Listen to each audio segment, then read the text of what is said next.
So it's interesting you mentioned the Currie Cup, that you still hope it's premium competition. Reality says to me, when we took part in Super Rugby, we had the Vodacom Cup competition, which was aligned same time. So it almost like Vodacom Cup fed Super Rugby at the time. I think in reality at the moment now, Currie Cup is going to feed URC.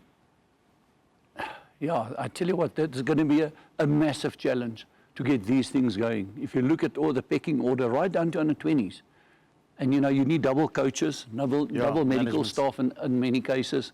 So yeah, the challenges it'll be, but the Currie Cup will still need to be a premier, as you said, and it still need to be the right feeder to the URC. I don't think it can be a feeder.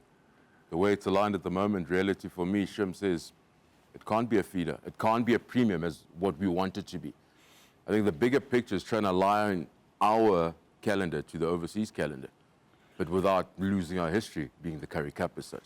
Yeah, look, something's got to give. I think obviously, playing URC, it's a 6 or I think 9-month competition that's going to go out throughout the whole year. So I think you're going to see mix and matching with players. You might have certain teams that will use the URC players in the Currie Cup. I think the derby games will be big. The smaller unions will have a massive advantage because they'll be at full strength. But I think that's the challenge now for the coaches now. And, you spoke about the double management teams, new coaching appointments, how you manage that squad, I think, of 45, 46 players. 46. How you rotate. And for me, the exciting part is we've basically missed out on schoolboy rugby the last 2 years. So there's a generation of players we haven't seen at Craven Week, a lot of schoolboy players. They'll be coming through their ranks now. And, looking forward, we will get a glimpse of the future and probably some of the past with some of the guys coming back from injury, etc. But, I mean, last year, if you think about it, guys that would have played Currie Cup were just, in the training squad really didn't get an opportunity because there was no other competition.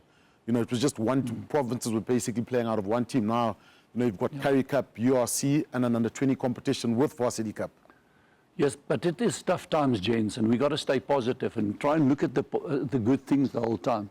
Otherwise, we're going to get sucked into this negative circle again, Yeah. So what can you do? Every little step we can do to make our game so great again. And I believe this will pass as well. And Currie Cup will then be restored to its normal place. It's too deep in the history. Where would you put it? Sorry? We're aligned with the Northern Hemisphere. Looks like where we are at the moment. Where would you fit Currie Cup to make it a premium comp? Oh, and I wish I had that answer. We discussed it yesterday. I discussed it with other guys as well. We don't have all the answers, but I tell you what, we've got to leave that to the administrators. What we should do is focus on the product and the quality and getting the right players at the right places and the right teams. I think for the administrators, to be honest, they're trying to make sure the game carries on. End of June, our players got to go off season, unless we end up playing for 365 days, which we've done for the past 24 months or so.